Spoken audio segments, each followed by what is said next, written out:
Bem-vinda, bem-vindo ao BTC Journal, seu resumo de notícias de negócios, comentadas e analisadas pela equipe da BTC. Meu nome é Gustavo Habib, eu sou instrutor de Soft Skills e Marketing pela BTC e hoje, dia 27 de novembro de 2019, falaremos sobre parceria entre Magazine Luiza e Lynx. Novo executivo do Itaú vai para a Nubank se tornar CFO. Uber perde licença para operar em Londres. LVMH finaliza de fato a compra da Tiffany. Empresa inspirada na Theranos e seu modelo de negócio. Tesla lança picape elétrica. Odontoclinic e sua startup de alinhadores de dente. O plano Tanuri para tirar a Gafisa e os resultados da Gafisa. E também Adidas e Prada em co-branding e resultados de estratégia da Adidas. E para falar sobre todas essas notícias, estou aqui com o Renato Aracaki, instrutor de Finanças Corporativas, Valuation e Estratégia da BTC. Renato, tá preparado para tirar o escorpião do bolso e aproveitar tudo nessa Black Friday? Fala, Habib. Fala, pessoal, tudo bem? Estou. Eu fico extremamente ansioso quando chegam essas datas. Já fiz toda a minha estratégia, já está tudo desenhado ali no meu Excel. Já fiz um modelo também de otimização e busca para a gente conseguir aproveitar bem o Black Friday. Eu falo para os alunos que a coisa que eu mais compro é papel higiênico. Já tem até a métrica ali, ó. Achou a quantidade de rolos lá, o preço do saco lá vai dar menos de R$ 1 por rolo, pode comprar. Você vai ver que eu vou recompor meu estoque, destruir meu capital de giro. Mas vamos lá. Queria mandar um abraço aí para todas as turmas do GBP, da BTC como um todo, que participaram do BTC Reunion na última sexta-feira. Foi muito legal. Foi um momento de descontração, todo mundo lá enchendo a cara, conversando, feliz, muito bacana. A gente vai ter mais um evento que é o BTC Athletics, e aí esse evento a gente vai passar um tempo mais fazendo churrasco e jogando bola e praticando alguns esportes, vai ser bem bacana também. Então, todos os alunos e ex-alunos da BTC que estão ouvindo esse podcast estão todos convidados aí, né, para fazer o BTC Athletics. Entre aí nas nossas redes sociais para ver, tá? E queria também mandar um abraço para todas as turmas do GBP. A gente está nas 2 últimas semanas aí do curso. A gente tem 2 disciplinas que chama Problem Solving e Business Modeling. Chega nesse ponto, a gente já terminou basicamente a parte teórica e a gente vem revisando bastante coisa, discutindo casos reais, usando bastante modelagem para resolver casos reais. Isso é bem interessante. Os alunos já estão com nível de conhecimento de negócio muito avançado. Isso daí é muito legal, principalmente para aumentar o nível das discussões. Então, parabéns a todos também.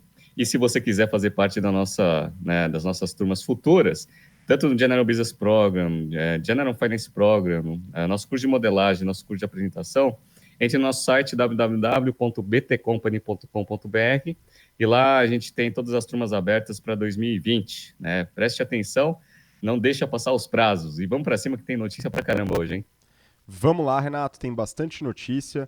Queria só fazer um convite aí para você que está ouvindo a gente pelo BTCcast ou assistindo pelo YouTube para acompanhar nosso Instagram, @instabtcompany. A gente posta bastante conteúdo por lá, tem as novidades e mais detalhes e notícias para você acompanhar. Tá? Só um pedido de um instrutor aqui, eu vou fazer um disclaimer, né, sobre o BTC Journal. Em relação às críticas e opiniões que a gente emite aqui no programa, né, todas elas têm objetivos meramente didáticos, né, não há nenhum tipo de problema pessoal ou qualquer outro interesse escuso nas opiniões aqui emitidas, né? Então, por motivos didáticos, a gente faz essa opinião para que todo mundo que ouça consiga trabalhar os conteúdos e conceitos de negócio, estratégia, marketing e finanças na prática. Feito o disclaimer, a gente pode puxar o saco ou meter o pau à vontade, Renato. Então vamos começar, tá? Vou compartilhar a primeira notícia. Para você que está ouvindo a gente, eu vou falar o título e a fonte para você depois ir atrás da notícia e ler com carinho e também fazer a sua análise. Vamos lá. Valor econômico. Magazine Luiza assina parceria com Lynx para Marketplace. Renato, essa notícia, né, uma notícia que saiu faz pouco tempo, fala sobre essa parceria, né, com a estratégia de fortalecer o Omnichannel. Né, e a Magazine Luiza está fazendo parceria com muitas empresas, né, Renato? É interessante esse tipo de modelo e também para Lynx parece que é algo benéfico, né? Sim.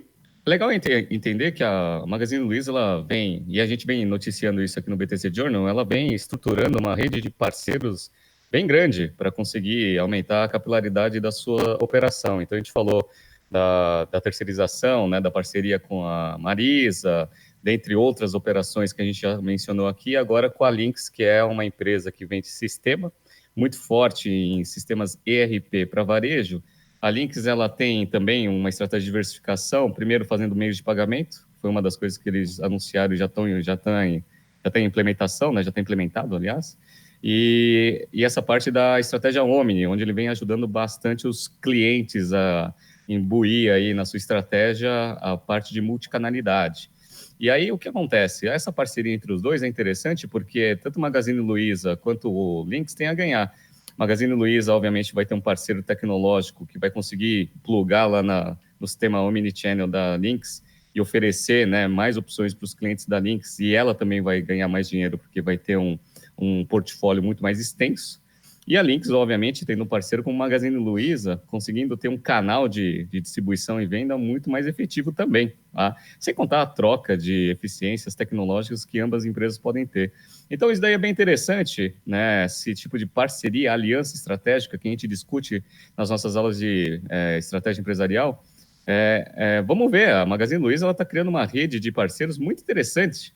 Vamos ver se essa vai ser também uma das estratégias para combater a entrada da Amazon com tudo aqui no Brasil. Vamos ver, vamos acompanhar. E só para completar aí o comentário dessa notícia rapidamente, a Netshoes vai fazer uma operação forte de Black Friday, como se a gente já não soubesse disso, né, com aquele ímpeto, aquele desejo incontrolável de queimar caixa, e decidiu fazer a operação same day, né, a operação de entrega no mesmo dia, Renato. É um grande desafio operacional esse tipo de entrega também, né? A Magazine Luiza acho que não conseguiu mudar um pouco da cabeça aí dos caras da Netshoes, né? Porque, obviamente, essa parte de conveniência de você conseguir fazer a venda e entregar no mesmo dia, obviamente isso agrega valor para o cliente, mas no momento do Black Friday especificamente, eu acredito que a maior agregação de valor para o cliente é o desconto que ele vai ter. Acho que ele se importa menos aí com a entrega no mesmo dia, mais com o desconto e a oportunidade que ele vai ter na hora da compra. Eu não entendo muito bem esse tipo de estratégia, porque a princípio a notícia que falou sobre isso fala que eles vão contratar uma cacetada de gente para conseguir fazer essa entrega no mesmo dia. Eu vou testar, porque Netshoes está dentro do meu modelo aqui de otimização do Black Friday, né? Porque eu vou fazer algumas compras. Eu vou testar essa operação e aí eu conto para vocês semana que vem se funcionou direito esse negócio ou se foi simplesmente uma ação de marketing aí, utilizando o valor econômico como canal de mídia, tá? Vamos ver, né? São 600 pessoas contratadas só para essa operação e eu pretendo também contribuir com essa queima de caixa da Netshoes, aproveitando os descontos da Black Friday. Vamos acompanhar. Bom, vamos para a próxima notícia, vou compartilhar aqui. Brasil Journal, exclusivo. Copel deixa Itaú para se tornar CFO do Nubank. A notícia fala sobre o executivo Marcelo Copel, não sei exatamente como se pronuncia, que era o diretor executivo de cartões e financiamentos do Itaú Unibanco. Ele está saindo do Itaú para assumir a posição de número 1 em finanças do Nubank, vai ser o CFO do Nubank. Renato, tem um ponto interessante aqui nesse caso, que o Marcelo, ele antes de ser diretor executivo de cartões e financiamentos, ele foi diretor de relações com investidores. É uma pessoa que está bem entrosada no mercado e muito possivelmente é um indicativo de que a Nubank está preparando o terreno para a abertura de capital, né? Outro ponto, né, que o Marcelo provavelmente deve ter alguns interesses aí. Imagino que tem equity na jogada. Sim, esse movimento de uma startup que já está com, não é mais uma startup, já é um banco digital e já está listado aí nos 10 maiores aqui do Brasil. E esse movimento de trazer um grande executivo pesado aí de mercado para assumir a cadeira do CFO, com certeza é um movimento para dar mais credibilidade, né, principalmente para um movimento de abertura de capital futuro. Então, o Nubank ele já tem gente por trás de peso, né, o Goldman Sachs é um dos investidores, sem contar outros fundos, então isso daí já dá uma pequena credibilidade, uma grande credibilidade, aliás, né, e o tamanho da operação também. E com certeza esse Copel foi para Nubank, com, né, uma expectativa de retorno, né, grande em curto prazo, né? Então, o IPO geralmente é um dos objetivos da empresa, até para os fundos conseguirem sair, né, e ter a rentabilidade. E ele é um cara bem experiente de mercado, então isso daí vai dar bastante credibilidade na hora do roadshow para falar com os investidores, tanto aqui quanto lá fora, para fazer essa abertura de capital. Isso aí acontece bastante, isso não é estranho.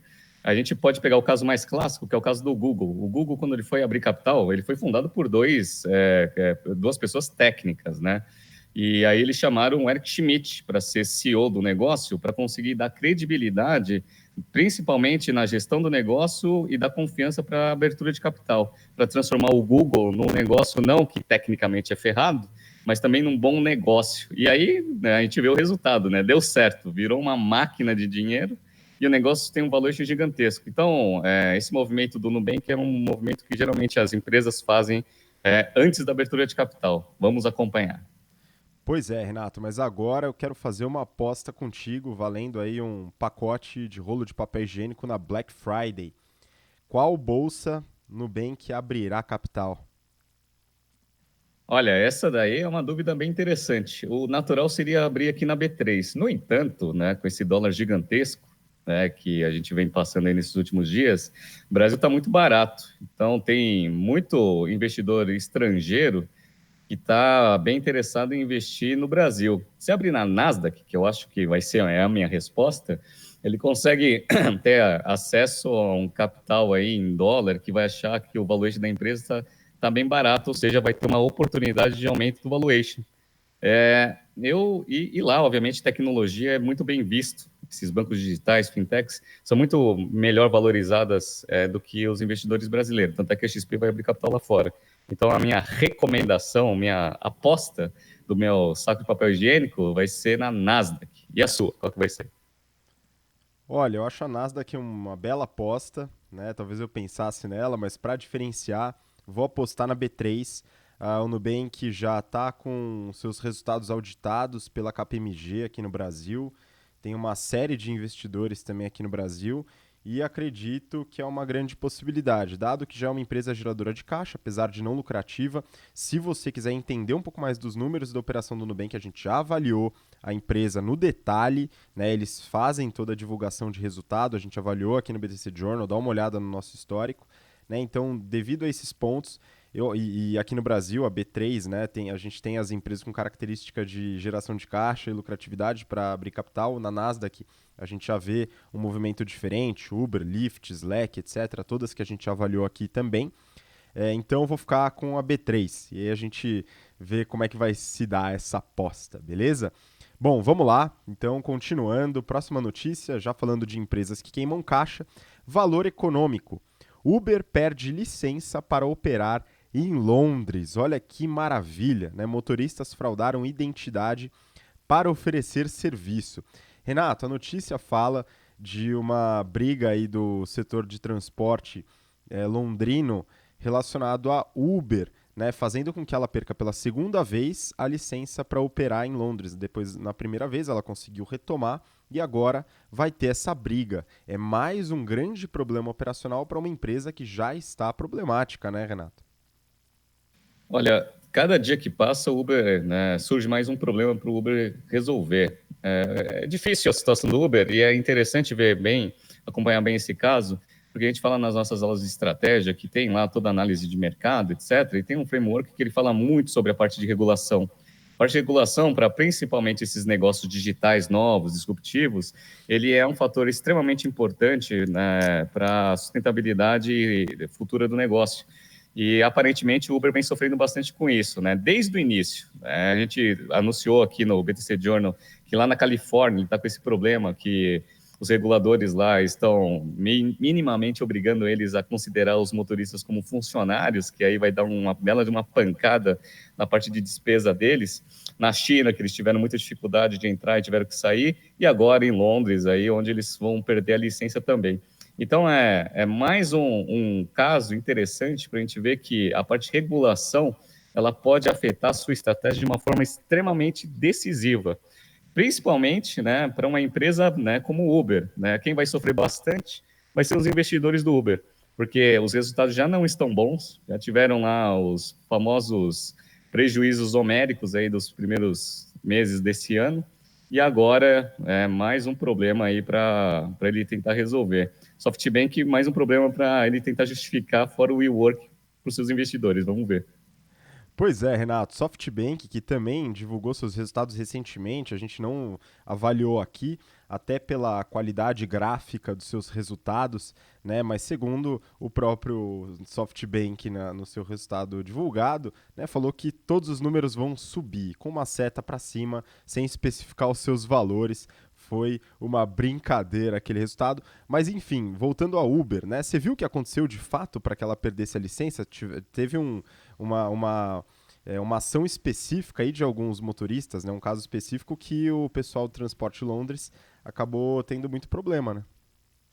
Esse é o problema de você ser uma plataforma e não ter o controle total da operação. Então, aparentemente, o pessoal tinha o registro no Uber, só que ele terceirizava o serviço. Ele colocava um laranja ali para fazer a parte do motorista, e aí você pedia o carro, né, achando que era o José, aí vinha o Joaquim, né, como motorista. E aí o pessoal ficava puto da vida, e isso daí incomoda bastante os reguladores, né, no mercado de Londres, isso no mundo inteiro, tá? Aqui no Brasil também, se você pede o Uber, tem o nome do motorista, chega um outro motorista, isso é um perigo. E aí, lá, a galera é um pouco mais séria, né, nessa parte de regulação, e aí o Uber perdeu a licença, e foi comprovado. Eles fizeram lá vários casos, mostraram para o Uber, ir para a justiça e mostraram que aconteceu mesmo, e o Uber admitiu, aconteceu. Só que é muito difícil você conseguir evitar que isso ocorra, porque o Uber, obviamente, ele fica lá na parte da plataforma, ele não vai, né, auditar se o motorista é o mesmo, né? Enfim, problemas operacionais.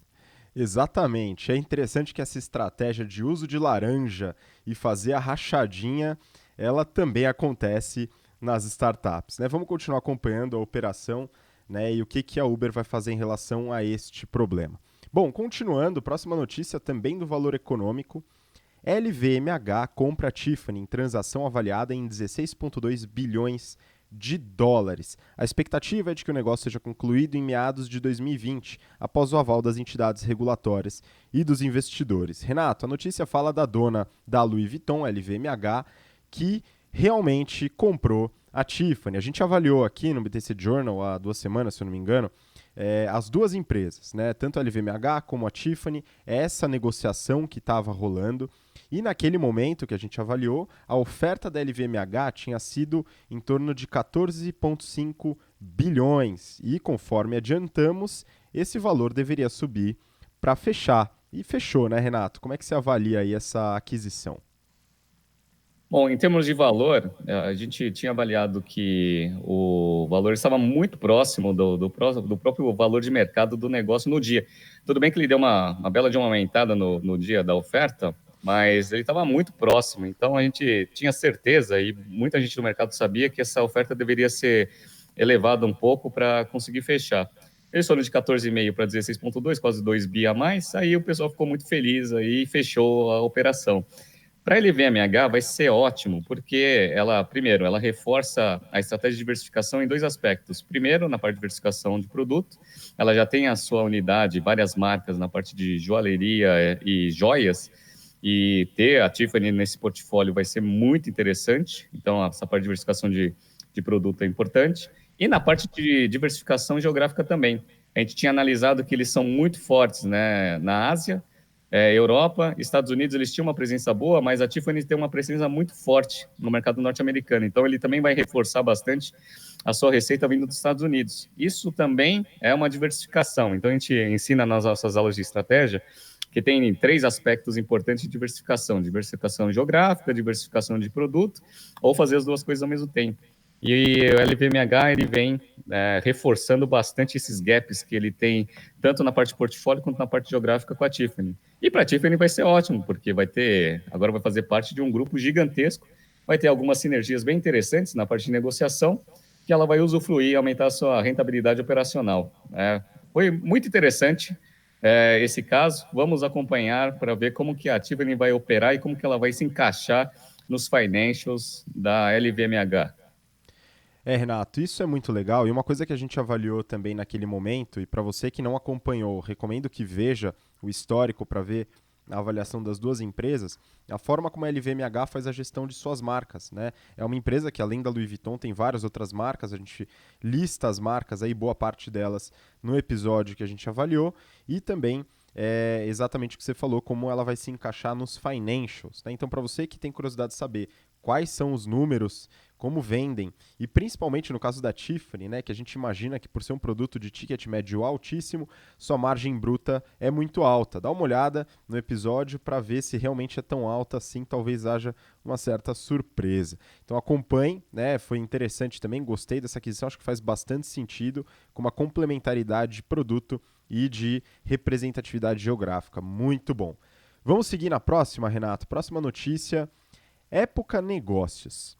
Inspirada na infame, entre parênteses, Theranos, startup de exames de sangue baratos levanta 27 milhões de dólares.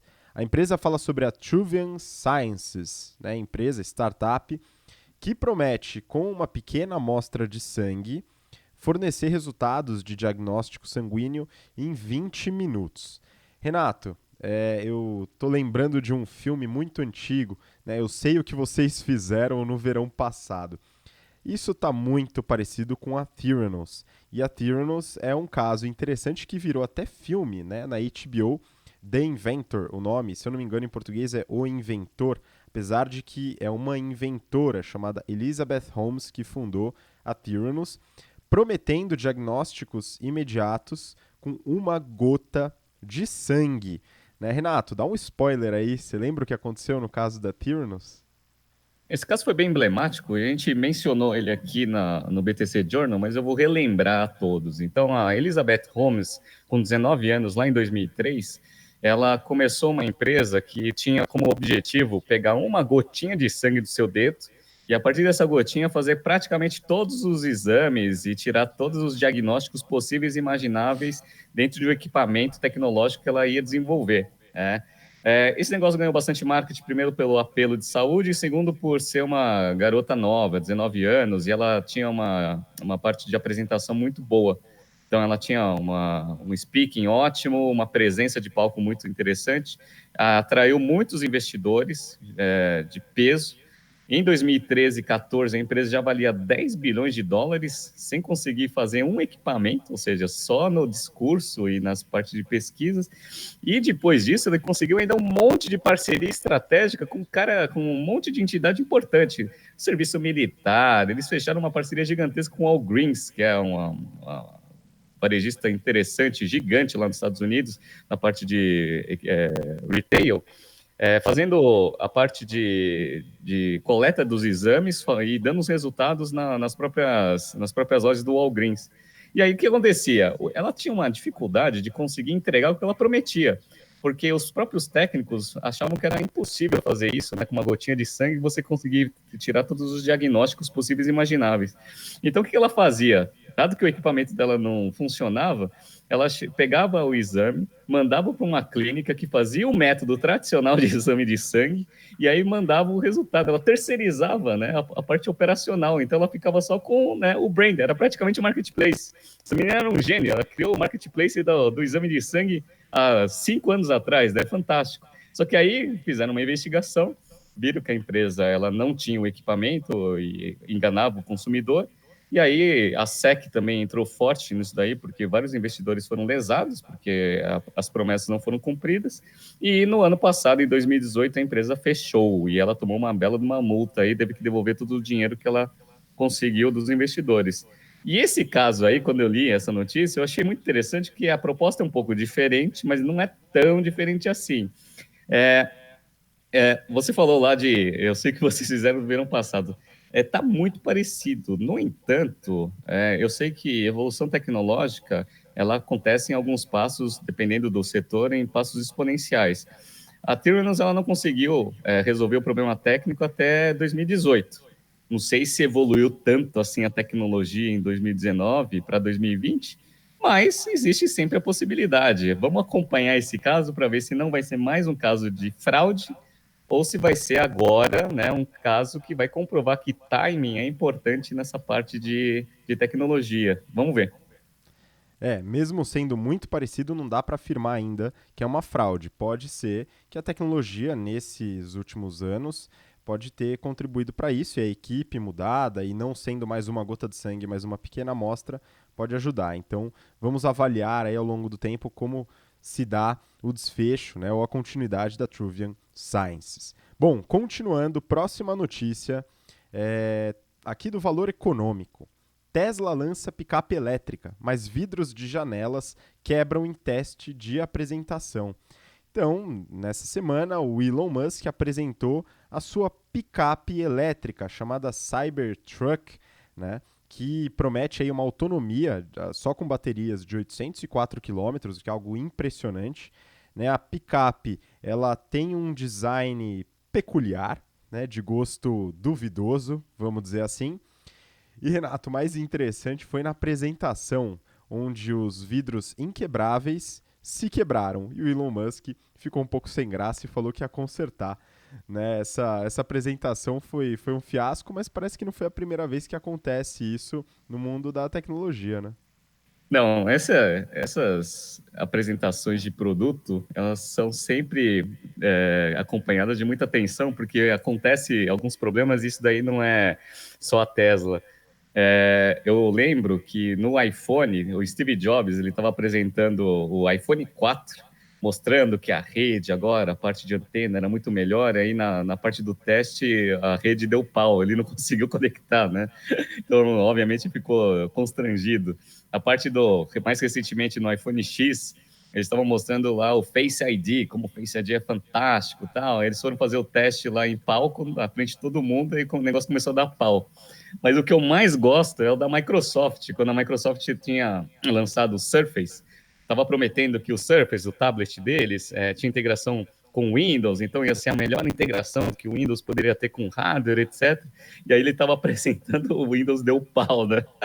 Esse daí foi muito engraçado. Caso vocês queiram ver isso daí, entre no YouTube e procure essa apresentação, muito interessante. E no caso do Elon Musk, aconteceu a mesma coisa. Ele foi lá, Cybertruck, o carro com aquele design mais rústico, mas que vai trazer bastante interesse de mercado. Parece que já tem mais de 210 pedidos, ou 210 mil pedidos aí antecipados desse cara. E aí ele foi, né, mostrar que o vidro era inquebrável e quebrou, né? Só que é interessante isso daí, por quê? Porque primeiro que a Tesla ela vai entrar num segmento que é extremamente rentável no mercado automobilístico americano, que é a parte das picapes.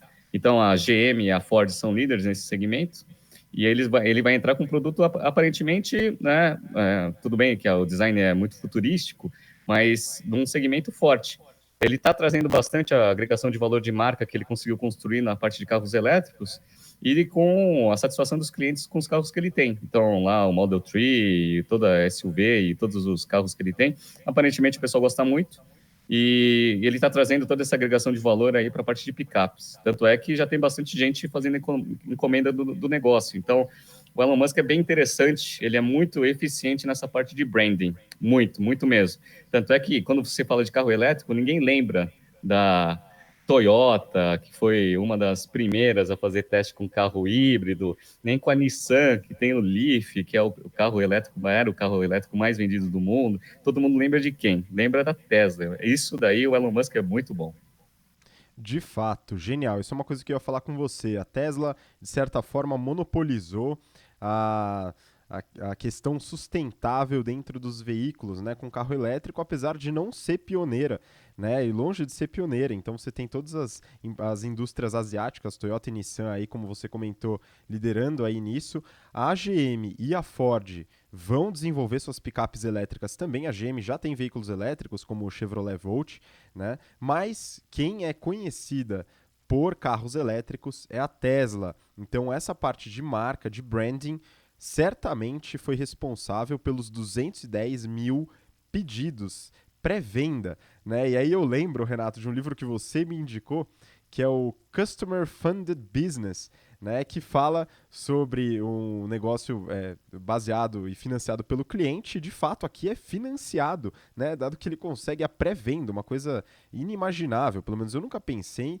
em comprar um carro que ainda não foi lançado e vai demorar ainda anos para ser lançado, né? Isso realmente é um milagre. Bom, vamos continuar. Próxima notícia, então, vou compartilhar aqui com vocês. Brasil Journal. O pequeno grande negócio da Odonto Clinic, alinhadores dentais.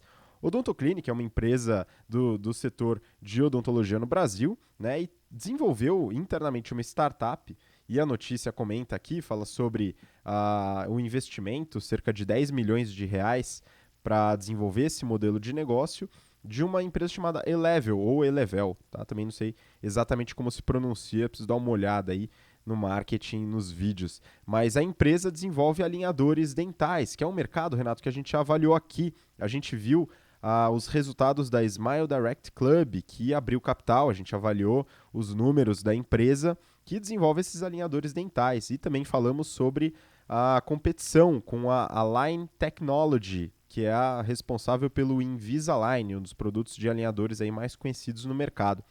E um ponto interessante aqui que eu acho que vale comentar, a gente avaliou em relação a essas empresas os canais de marketing, o modelo de distribuição. No caso da Smile Direct Club, eles querem eliminar o intermediário, que seria o dentista ou ortodontista, para fazer a venda direto para o consumidor final e o auxílio através de ferramentas online e de vídeos explicativos. No caso da Align Technologies, eles utilizam os ortodontistas como canal de marketing de forma a criar credibilidade, né? Então usa como influenciadores e é um ponto interessante. No caso da Elevel, ou Elevel, eles estão fazendo a mesma estratégia da Smile Direct Club, tentando eliminar os intermediários. E aí, Renato, como é que você vê essa empresa e o desenvolvimento do marketing? Não, é bem interessante que agora esse modelo de alinhadores dentários eles estão expandindo no mundo e esse mercado é um mercado que está sendo bem visto pelos investidores, tanto que o IPO do Smile Direct Club foi de certa forma um sucesso. Então eles levantaram bastante dinheiro, estão com esse modelo de venda direta, tentando eliminar o intermediário, mas obviamente dependendo dele para fazer a parte de recomendação do produto, só que ele vai fazer isso tudo online, com entrega do negócio na casa do cliente. Eu estava recentemente nos Estados Unidos, vi uma loja da Smile Direct Club, bem interessante, bem legal mesmo.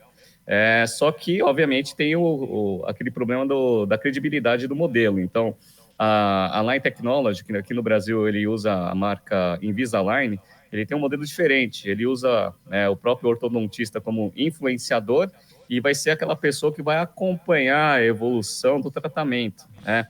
Ambos são muito melhores, né? Independente se é com um ortodontista ou direto lá com a empresa, são muito melhores do que aqueles aparelhos fixos lá que eu tive que utilizar por 4 anos, mudando as cores das borrachinhas, aquelas coisas bem antigas, né?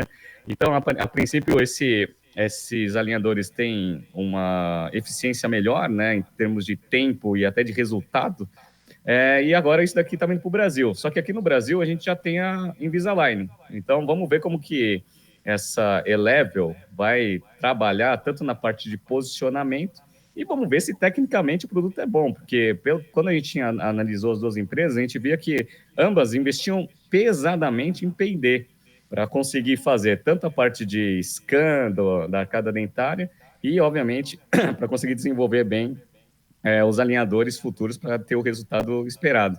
Vamos ver se tecnologia é uma coisa importante para os caras, porque eu quis entrar aqui no site deles para dar uma olhada, não sei se você está com o browser deles aberto aí, você está? Eu consigo abrir aqui, eu também tentei entrar, né? Tecnologia é importante mesmo, né? Vamos ver. Eu fiquei curioso para saber quanto que eles cobram por aparelho, né? Entrei no Isso. site para ver o que acontecia e o site dá erro, Local Web Test Page, Pois né? é. Renato, acho que é importante desenvolver tecnologia e pode começar pelo website, né? Pois é, eu também, ó. Eu coloquei, antes de começar o journal, eu coloquei tudo numa atualizada, porque eu também queria dar uma olhada, né, na página inicial da empresa aqui, ó. O site não existe aqui, ó, a coisa não anda. Ou seja, os caras não conseguem nem fazer o site funcionar. Você vai confiar a tecnologia, né, de fazer os alinhadores para o seu dente, para uma empresa que não consegue nem fazer o site funcionar? Pelo amor de Deus, arruma essa porra desse site. Vamos lá, pessoal, dá um gás aí. Se quiser me chamar também, eu posso tentar dar uma ajuda, né? Mas é importante fazer o negócio funcionar. Mas é um mercado excelente, né? O Odontoclinic está pegando um mercado novo que está crescendo bastante, tem muito espaço.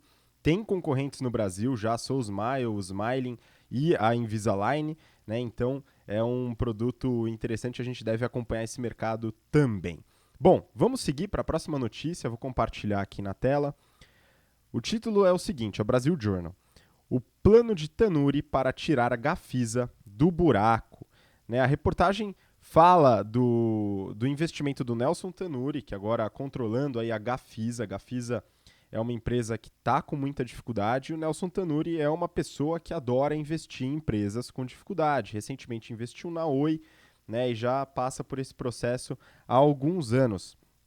E essa reportagem do Pedro Arbex faz uma entrevista com o CFO Ackerman sobre a situação e as mudanças na Gafisa. Renato, eu não sei se você vai lembrar, mas há um tempo atrás, não faz tanto tempo assim, a gente avaliou a Tecnisa. Né? A Tecnisa é uma empresa do ramo de incorporação também, que estava com muita dificuldade e tinha uma necessidade imediata de levantar 400 milhões de reais através de um follow-on, né, de uma emissão de ações, e isso era fundamental. E a Gafisa, no caso, também precisava praticamente desse mesmo valor e conseguiu. A gente vai falar sobre isso. Mas você lembra do caso da Tecnisa, né?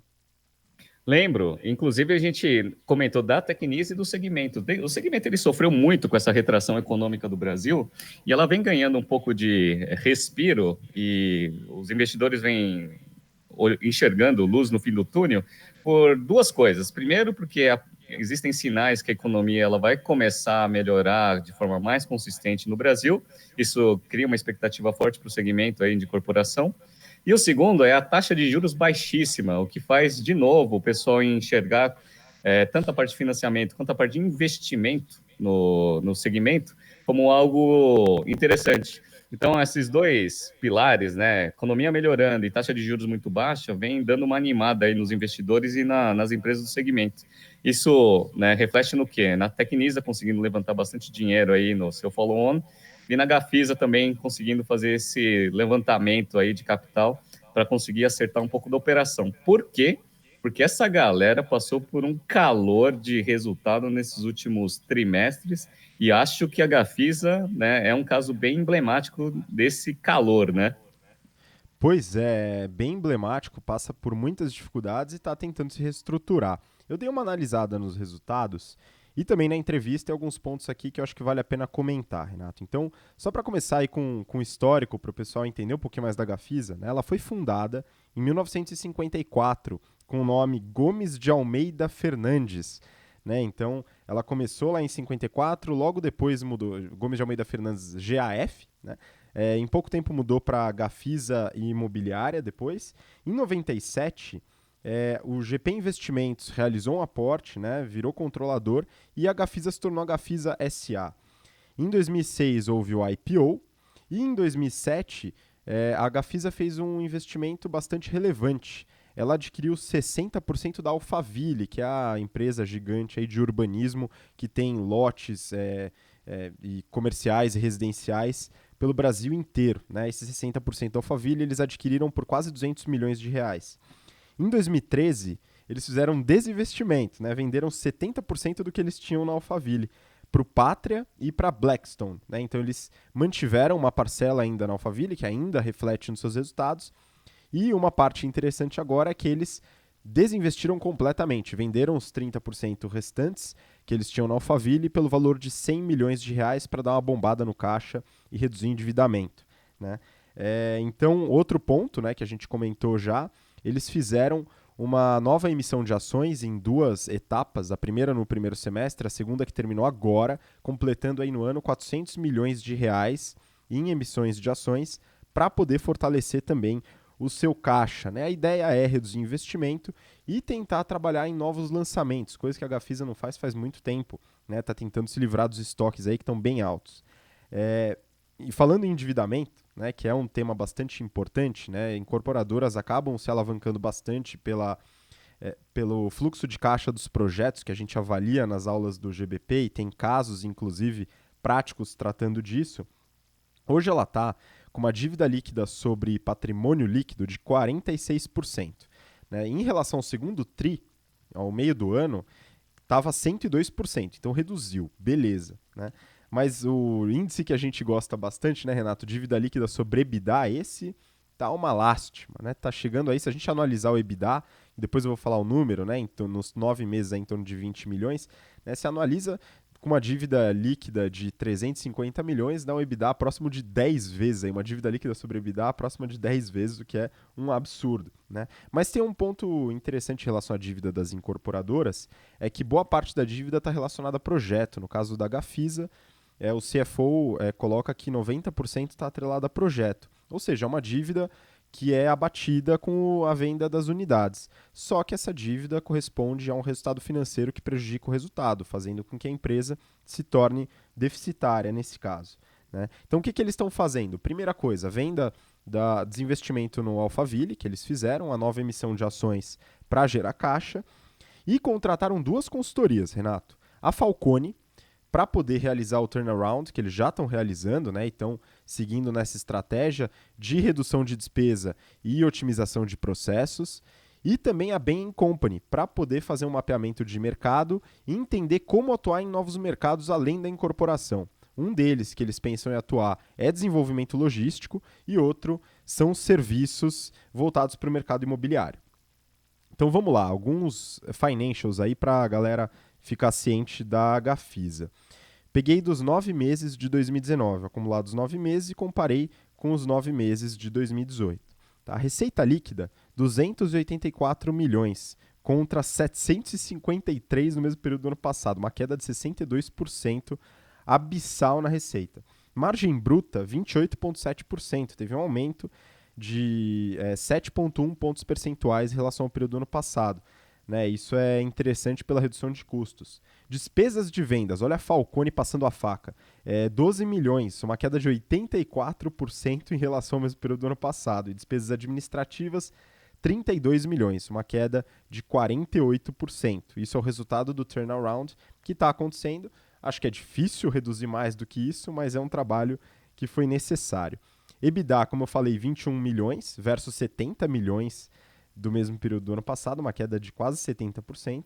E o prejuízo líquido, né, deficitário, uma startup praticamente, 61 milhões de reais, contra 104 de prejuízo que teve no ano passado, então teve uma leve melhora.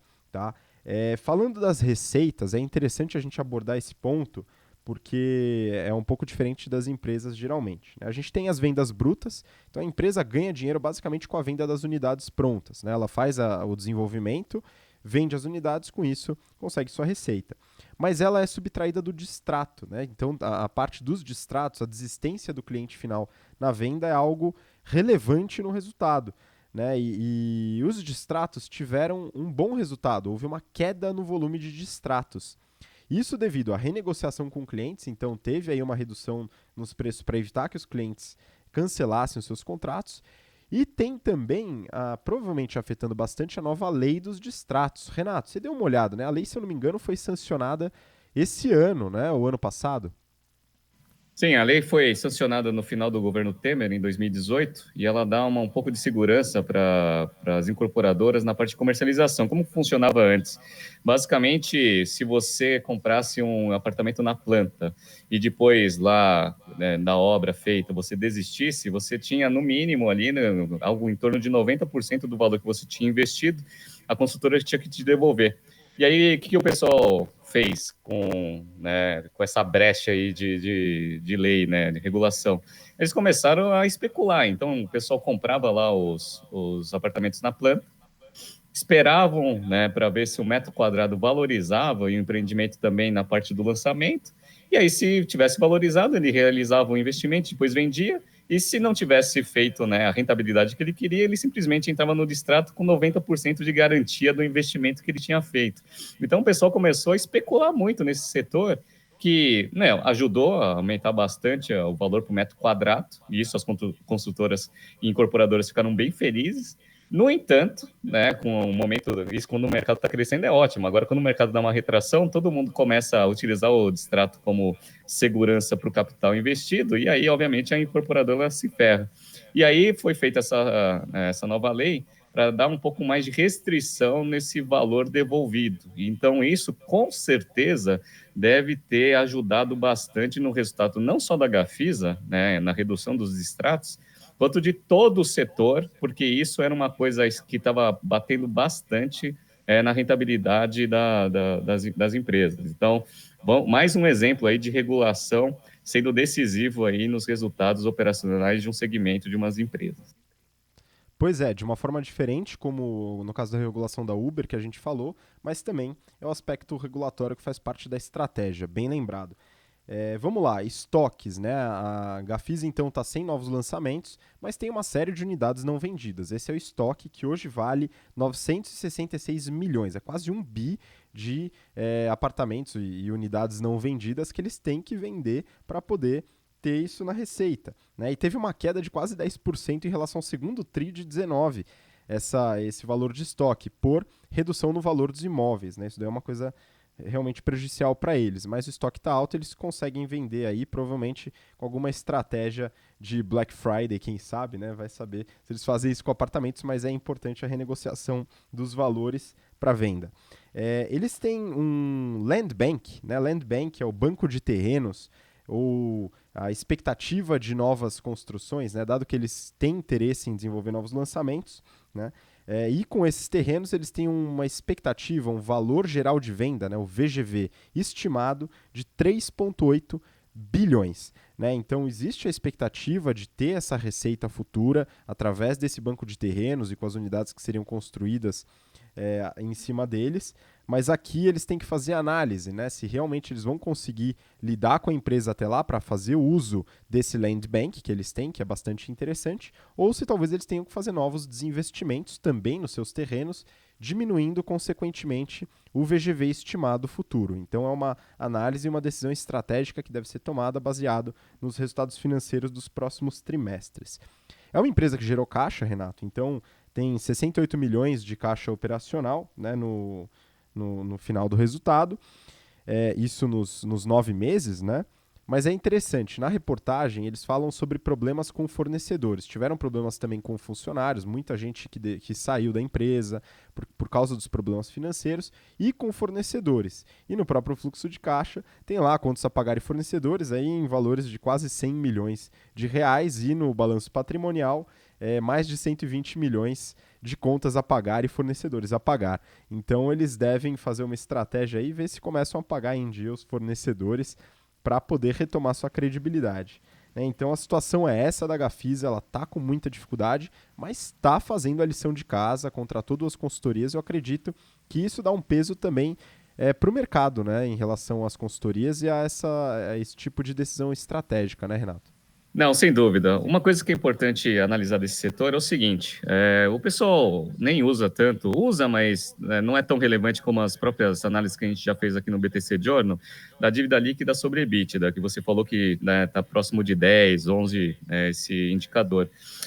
Para construção e incorporação, como você tem muito ativo bom para dar como colateral, a gente viu lá, tem 1 bi em estoque, mais um monte de terreno que tem um VGV aí de 3,8 bi aí no futuro. Então, essas incorporadoras, elas conseguem se alavancar num índice muito maior que a média de mercado, até por causa de garantia. Então, tem muita garantia forte aí, né? Se não pagar, dá o terreno, dá os apartamentos que estão em estoque, etc. Então, esse é um ponto. O outro ponto é o seguinte: essa estratégia de diminuir um pouco da quantidade de ativos, vender, capitalizar a empresa, é para conseguir concretizar esse VGV em receita. Porque é legal esse setor, porque o VGV ele dá aquela expectativa futura de resultados da empresa. Então, eles têm aí 3,8 bilhões em terrenos que podem ser convertidos em receita, né? O VGV, 3,8 bi, que eles conseguem fazer por uma conta futura, que eventualmente eles conseguem comercializar as coisas. Mas, obviamente, eles precisam de caixa para conseguir pegar esse terreno e transformar em VGV. Então, Provavelmente o que eles vão fazer já fizeram follow-on, já vão, né, fazer algumas debêntures, etc. E, eventualmente, pegar alguns terrenos que não necessariamente agora têm importância estratégica em termos de prioridade, para conseguir fazer caixa e transformar os outros terrenos em VGV em receita. Então, é bem interessante esse segmento. Todas as empresas estão bem aquecidas, com expectativa de melhora da economia e com a manutenção das taxas de juros, né, nesses níveis baixos aí. Só depende bastante também do spread. Se o spread cair na parte de financiamento imobiliário, e ainda com a ajuda dos grandes fundos imobiliários, você vai ver que essas empresas vão começar a aumentar bastante aí o seu número de lançamentos, que a gente viu que é decisivo para a receita e para o resultado. Consequentemente, vai melhorar bem os resultados do segmento como um todo. Vamos acompanhar aí como que vai ser 2020 para o setor. Vamos ver, a situação está difícil, mas estão sendo tomadas as ações necessárias, pelo menos o que eu acredito serem necessárias e corretas aí para a recuperação. É complicado quando a sua recuperação financeira depende de fatores exógenos, né, externos à sua capacidade de execução, né, o que está na execução deles, eles estão fazendo, acredito, pelo que eu vi aqui, mas tem fatores externos importantes que você comentou. Vamos acompanhar. Bom, última notícia do BTC Journal de hoje. Época Negócios. Adidas e Prada fecham parceria e lançam coleção limitada. Essa é a primeira vez que a grife italiana, né, falando da Prada, une forças com outra marca. Aqui está falando do lançamento do tênis, né, o tênis Adidas Prada, né, realizando essa estratégia de co-branding, que é uma estratégia que eu particularmente gosto muito, vejo pouco no mercado. Mas, Renato, acho que tem uns casos aí interessantes de compartilhar que, se eu não me engano, você fala nas aulas de estratégia, né, de co-branding. Sim, essa estratégia de co-branding, ela é utilizada majoritariamente para fazer uma coisa que a gente ensina nas aulas de marketing, que você ensina nas aulas de marketing, que é a transferência do brand equity. Então, toda aquela agregação de valor na marca, na hora que você faz o co-branding, você transfere isso de uma marca para outra de certa forma. Em alguns segmentos, essa estratégia é muito utilizada, o segmento de sportwear é bem utilizado. Então, por exemplo, a Mizuno, ela tem lá a parceria com a Lamborghini para fazer um tênis lá que eles fizeram. Então, o que acontece? Tênis já sai com o nome das duas empresas. Obviamente, o valor, né, que você pode cobrar para o cliente ele é um pouco maior, que a gente chama de preço premium. A Puma também tem a sua linha Ferrari, que também é uma linha que tem tanta parte de vestuário quanto a parte de tênis, também, né, com o loginho da Ferrari. Consequentemente, esse portfólio tem uma precificação um pouco acima, dado a agregação de valor da marca Ferrari. E a própria Adidas já vem fazendo isso há algum tempo. Então, agora, atualmente, ela tem uma parceria com a estilista Stella McCartney. Então, tem uma linha específica dela que é sempre com uma precificação um pouco mais alta, né, que a gente chama de precificação premium, e agora eles fizeram, iconicamente, com a Prada, que é uma marca de luxo muito pesada. Isso foi inédito para a Prada, entrando nessas estratégias de transferência de brand equity, e para a Adidas é ótimo, né? Imagina o preço, né, desse tênis Prada. Com certeza ele não vai estar no site da Netshoes no Black Friday, infelizmente. Pois é, também acredito nisso, né? Faz parte da estratégia de diferenciação, né? Não tem como oferecer isso com desconto de 60%, né? Seria muito esquisito, talvez perdesse um pouco do valor do co-branding. Mas a gente está falando aqui da Adidas, Renato. Acredito que você deu uma olhada aí nos resultados da Adidas, né? Eu queria saber como é que tá esse negócio. A empresa é boa? Foi muito interessante porque a gente já analisou a Nike aqui no BTC Journal, inclusive já faz bastante tempo, então a gente poderia até atualizar a análise. E alguns alunos pediram para a gente falar sobre a Adidas. Então, foi bem interessante para ver um pouco do perfil da empresa. Vou contar um pouco de história. A Adidas, como empresa e marca Adidas, ela foi inaugurada ali em 1949, só que a empresa ela foi fundada antes, quase 20 anos antes, por dois irmãos. O principal era o Adolf Dassler, e aí que vem o nome Adidas, porque o apelido do Adolf era Ed, e aí o segundo nome dele é Dassler, D-A-A-S, lá, D-A-S-S, e aí ficou Adidas, é daí que vem o nome Adidas. E tinha o Adolf e o Rudolf, que eram dois irmãos, e aí eles começaram empresas de sportwear, brigaram lá em 47, aí cada um foi para um lado. né? O Adolf ficou com a Adidas, ele criou a marca Adidas, e o irmão ficou puto, quis fazer um negócio concorrente e criou a Puma. Olha que interessante, né? Puma e Adidas nasceram da mesma família.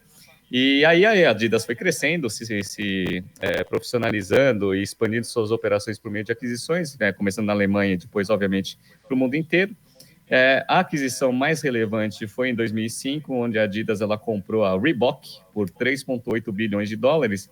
Isso ajudou bastante a Adidas a entrar primeiro no mercado norte-americano, segundo, pegar um segmento, um filé do segmento de sportwear muito interessante, que é a parte de basquete. Por quê? Porque a Reebok ela tinha uma parceria, uma exclusividade no desenvolvimento de produtos para a NBA.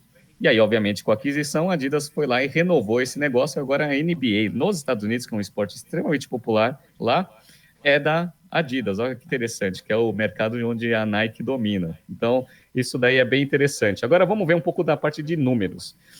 Eu peguei os resultados dos primeiros 9 meses de 19 da Adidas, e ela foi, né, e teve uma receita de 17,8 bi de euros, que teve um aumento de 6,7% em relação ao mesmo período de 2018. A margem bruta aumentou, foi de 51,7% para 53%. A margem operacional também aumentou, foi de 13,4% para 13,6%. Não aumentou tanto em magnitude em relação à margem bruta, porque eles estão com uma estratégia de aumentar bastante a presença no retail, na parte de varejo. Então, obviamente, né, tem uma despesa um pouco maior, né, do que o canal principal deles, que é a venda para multimarca. E aí, obviamente, esse negócio dá lucro, dá 1,8 bi de euros de lucro nos primeiros 9 meses contra 1,6 em relação ao ano anterior, mesmo período do ano anterior, um crescimento de lucro líquido de 13,4%. Bem interessante. A empresa é geradora de caixa, então, nos primeiros 9 meses, eles geraram 1,6 bi de caixa. Teve uma queda, que foi uma geração de 1,7 no mesmo período do ano passado. Tem pouco CAPEX, então ele gerou operacionalmente 1,6 e teve 428 de CAPEX. E a sobra, Renato, o que você faz com essa sobra? Ou você reinveste na operação, ou você distribui como dividendo. Então eles amortizaram um pouco de dívida que eles tinham e distribuíram só nos primeiros 9 meses 664 milhões de euros para acionista via dividendo. Então, a princípio é uma bela ação para quem gosta de receber dividendo, tá? Outra coisa interessante, nos resultados deles, eles pegam lá 3 regiões, ele pega venda por região, só que eu vou pegar as 3 maiores aqui e vou te fazer uma pergunta, Gustavo. Eles têm lá Europa, Norte América e Ásia e Pacífico. Se você fosse chutar dessas 3 regiões, qual que você acha que vende mais, que representa mais para a receita da Adidas? Pô, Renato, partindo do princípio que a Adidas é uma empresa alemã, o meu chute mais tradicional aí seria que a maior representatividade é na Europa. É isso mesmo? Olha, esse racional faz todo sentido. Eu achava que era América do Norte, até porque o mercado do consumidor nos Estados Unidos e Canadá, Estados Unidos principalmente, é gigantesco, mas a maior representatividade de receita dos caras vem da Ásia e Pacífico. Olha que interessante. 32,6% da receita deles vem da Ásia. 26,5% vem da Europa, que é a segunda região deles, e a terceira é a América do Norte, com 23%. Aí depois vem a gente aí, Latinoamérica, Emerging Markets, aí a Rússia. Mas olha que interessante, né? Eles vendem muito, a maior representatividade deles é na Ásia, depois Europa e depois América do Norte. Eles dividem também a receita deles por marca, né? Então tem Adidas e Reebok. Adidas representa 92% da receita do grupo e Reebok 8%. E por segmento de atuação, então eles dividem em 3. Então, tênis, a parte de vestuário e a parte de hardware, que é tudo que vai com a marca Adidas, que é relógio, óculos, etc. Então, footwear, que é a parte de tênis, representa 54,4% da receita, vestuário 41%, e a parte de hardware, o restante. Então, mais de 50% da receita da Adidas vem de tênis.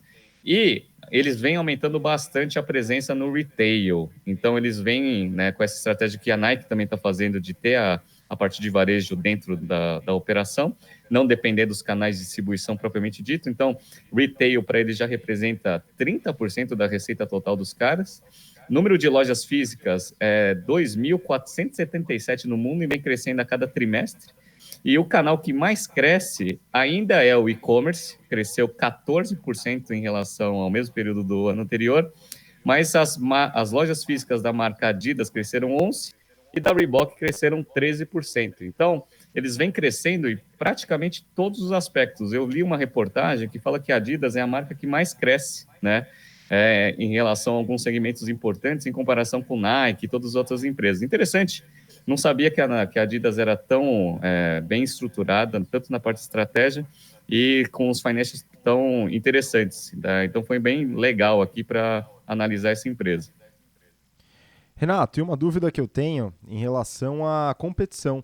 Como que está o market share da Adidas e as outras marcas aí de sportswear, né? Imagino o Nike deve liderar, a Adidas em seguida, mas como que está o restante, né? Como é que se dá esse mercado hoje em representatividade de vendas? É interessante esse segmento porque marca de sportwear a gente conhece um monte, então é um mercado extremamente pulverizado.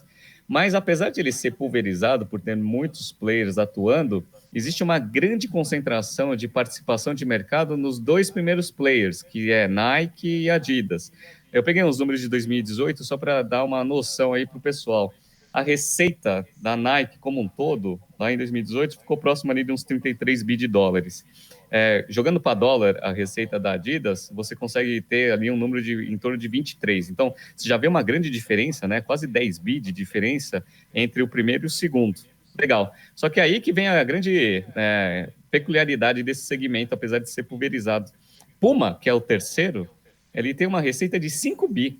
Olha a diferença em relação à Adidas, né? A Adidas é 23 bi, a Puma é 5. E aí Under Armour também é próximo de 5 e New Balance, que é a quinta, é 4.800, 4.700. Então, depois do segundo, do terceiro para baixo, é tudo receita abaixo de 5 bi. Então, apesar de ser um mercado que tem muitos players, existe uma grande concentração de receita nos dois principais, que é Nike e Adidas. A Adidas vem crescendo bastante, vem ameaçando aí diminuir essa diferença de 10 bi de market share aí, de receita para a Nike, mas ainda tem chão ainda para conseguir chegar lá. Essa estratégia da Prada é uma das estratégias que a Adidas faz muito bem.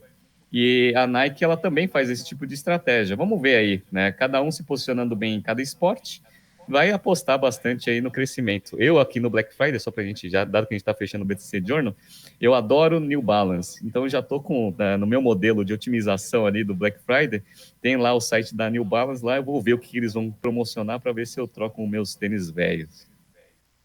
Olha, eu acho que vale a tentativa de você dar uma olhada no site da New Balance, mas se tiver esse mesmo produto na Netshoes, eu desconfio que o preço será ainda menor. Mas é isso, o BTC Journal fica por aqui. Essa foi a última notícia do programa. Então, Renato, manda aí sua despedida para o pessoal. Bom, pessoal, muito obrigado pela audiência. Se vocês quiserem, eu vou compartilhar o meu modelo de Black Friday. Estou brincando, não vou fazer isso. Tá? Aproveitem bem o Black Friday, comprem com moderação e se preparem aí. Eu gostaria também de mandar um abraço para todas as turmas atuais do GBP, que eu já estou ficando com saudade, porque semana que vem é a última semana de aula. Interessante. Então, já vou mandar um abraço de antemão para todo mundo, mas semana que vem eu reforço também o abraço. E você que quer fazer parte aí dessas discussões em loco nas nossas turmas, entre no nosso site, não esqueça, e até semana que vem. Um grande abraço a todos. Muito obrigado, Renato. Obrigado você que acompanhou, ouviu ou assistiu a gente até agora. Obrigado pela paciência e pela audiência. E temos um encontro marcado na próxima semana no BTC Journal. Um grande abraço e até lá. Tchau, tchau.